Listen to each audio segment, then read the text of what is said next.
When her daughter was a little older, Aruna could see her new expertise on the child, curling her hair and designing her frocks. Aisha looked like a doll, but was given to frightful temper tantrums, and would throw things at the wall and kick and scream with rage if anyone suggested she drink her milk or go and wash her hands. Mama and Uma were awed by the amount of temper the small thing could contain and release, but when she was through with it, she would become quite docile and sit on Uma's bed, going through her box of bangles or the Christmas cards, although Uma could not help hovering nervously over her while she did so, not sure when she might decide to chew one up or throw all of them away. It was Dinesh who was more worrying, although on the surface much more tractable. He spent most of his time sitting with his schoolboy uncle Arun's collection of American comic books and reading them with his mouth open, and his hair falling into his eyes. He would stare and show signs of life only when he had gone through the whole collection and there was not one left to read. Then he had to be taken to the bazaar so he could buy some more. Arun would come home from school and angrily pumped up his comics and put them out of reach. The air gun was another matter. Papa had bought it for Arun, who never used it, and Dinesh found it behind a heap of old shoes in the cupboard. I was greatly intrigued.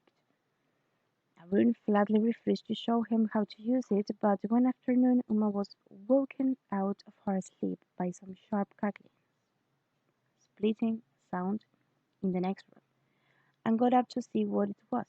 She found Dinesh standing there with the air gun in his hand, looking down at the pigeon he had shot off the skylight ledge, and which now lay dying in a tumult of bloodiest feathers on the floor.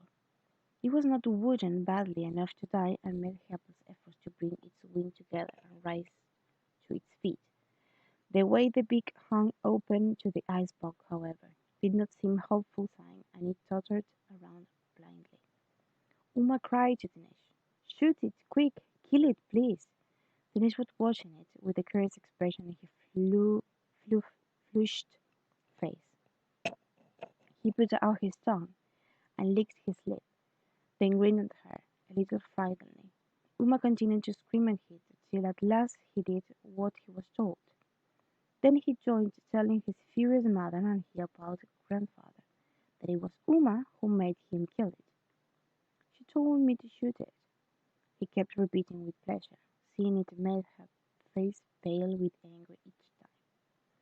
Uma did not look forward for his next visit, but he proved less offensive when he came again, perhaps because he hardly stayed at home. She noticed he was always sleeping off in a furtive manner through the guava trees and the gap of the hedge to the neighbors. There was no cause for concern in this except there were no children of his age in that household, and there was no knowing what the attraction was. Tactful inquiries brought forth a blank look at Mrs. Joyce's face, since she had not seen Dinesh around. Then Uma glimpsed him through the dusty guava tree foliage and the pale twisted branches, with the driver's young son behind the neighbor's carriage. She peered and peered from the edge of the veranda, and was too short-sighted to see what they were up to. Another time she saw Dinesh balanced on the crossbar of a bicycle ridden by the boy, going round in narrow circles, both boys leaning into each other's arms and laughing hilariously. It seemed innocuous enough to Dinesh was old enough to ride the bicycle himself and did not need to be driven around. That evening on the veranda, Oma mentioned Pana, the driver's son, to him, and Dinesh looked at her out of the corner of his eyes, the roof of his hair so it came down over his forehead. Papa scolded. He had never allowed his children to play with the servants' children, it was ruled of his, and Arun had never played with Pana. Seeing that, Dinesh shuffled his feet on the floor and made off. No one said anything more, and Dinesh continued to spend his time in Pana's company, but always out of sight. If anyone did catch a glimpse of them, they looked up with bland, practiced look of innocence, followed by sharp bursts of laugh- laughter when they left to themselves. Mama did not urge Dinesh to come again. Once there was a chance, Uma would visit the woman in Bombay. At least her opticians are giving her a check-up, say quite solemnly. There is something that there is something there that needs more testing. I can do it here. He gestured to his little clinic in the bazaar. Patients crowded upon the benches along the walls, stray dogs and vendors pressing at the door. You really need to consult a specialist. See if you can visit one in Bombay. Uma flushed hectically at the thought and hurried home to give the news to Papa. Papa's brow blackened visibly, and he sank into a morose heap on the swing, and had to be reminded by Mama of Uma's news. Harem, he said, choking. Harem. No need, no need. Why waste money on a trip to Bombay? Our optician is good enough, good enough. No need to go to Bombay. No need at all, Harem. Then Aruna brought along her mother-in-law and other relatives of Arvin's who wanted to bathe in the holy river. It was a fraught visit. Aruna frantic that Mama and Uma spruce up the crowded old house and make it presentable, and equip themselves well as host and her family. She spent the entire visit hissing under her breath at Uma. Can't you bring out a clean tablecloth? Don't you see this one is all stained? Or following Mamma to her dressing room to complain. Why have you washed your hair in the middle of the morning? Couldn't you do it at night instead of sitting here with it all open? It looks so sloppy. Or dashing into the kitchen to show the cook how to make a salad. All he does is slice tomatoes and cucumbers and onions and spread them flat on the plate. Where's the dressing? As for Aaron, she took one horrified look at him and his dropping khaki shorts, his unlaced gym shoes, his uncombed hair falling over his forehead, and gave him, with a dramatic rolling of her eyes, she could not believe he still existed, as he did, and preferred to act as if he did not, which suited him very well. Even Papa, not easily shaken in his profound conviction of his status and authority, seemed uneasy and sat upright and tried to converse instead of scowling into space, as was his habit, and one from which no one in the family had ever tried to pry him loose, being even more afraid of his words than his silence. Aruna scolded him. Don't you ever get the house painted, Papa? Look how the walls are peeling. It's just falling down. And what happened to the driver's uniform? He used to wear one. Where is it? If Mama Papa had once had qualms about her marrying into a family she could not keep up with, they need not have worried. Every trace of her provisional roots was obliterated and overlaid by the bright sheen of the metropolis. It was they who could not keep up. The only thing that made them tolerate her behavior was the evidence that she directed it, not only towards them, but even at her husband, Arvind, who came to deposit his family there and would collect them later. Mamma was astonished at the way Aruna scolded him continuously. Oh, you have again spilled tea on your saucer. Now it will drip all over you, she would cry, or pull at his shirt and say, but this shirt does not go with those trousers. Why didn't you ask me first? Clearly Aruna had a vision of a perfect world in which all of them, her own family as well as Arvind's, were flaws she was constantly uncovering and correcting in her quest for perfection. It made for a very uncomfortable household, but it was, in a way, touching. seen Aruna vexed to the point of tears because the cook Balin had sunk in spread instead of remaining upright and solid, or because Arvid had come to dinner in his bedroom slippers, or Baba was wearing a t-shirt with another one arm. Uma felt pity for her.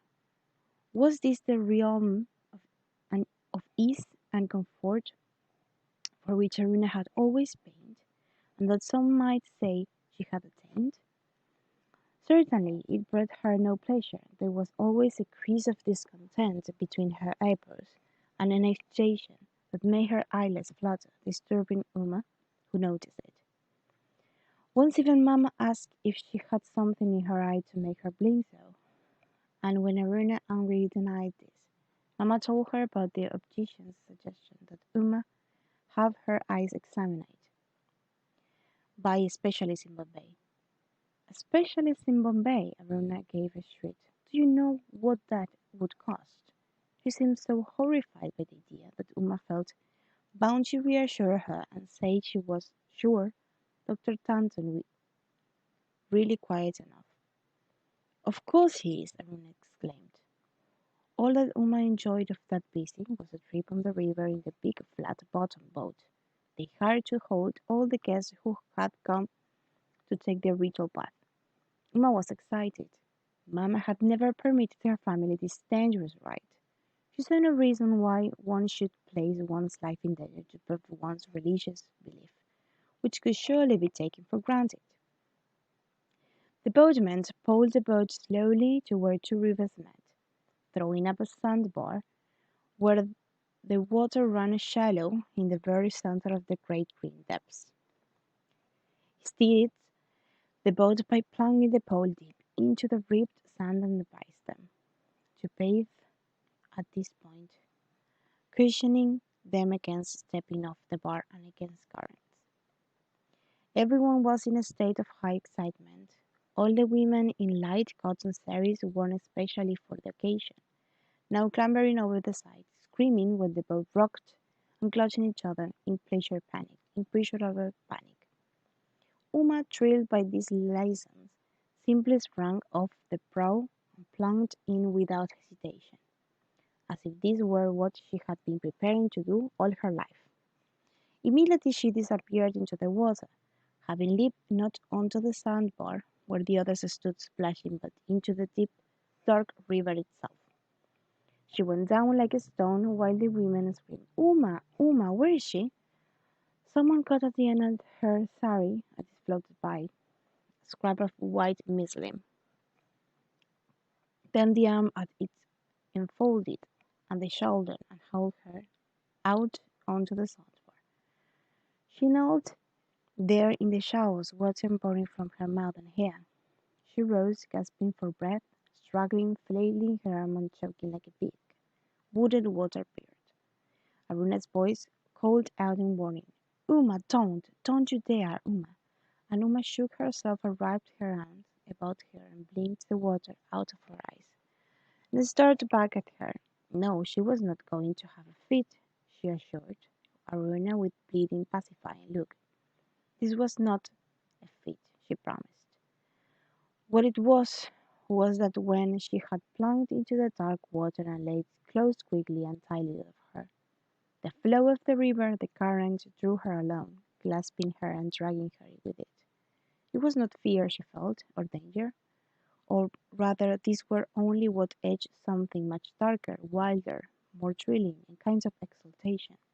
It was exactly what she had always wanted, she realized. Then they had saved her. The saving was what made her shudder and cry. There, on a sandbar, soaking wet, while the morning sun leaped up in the hazy sand-colored sky, struck the boat, the brass pots that the women held, and their white drifting garments in the water.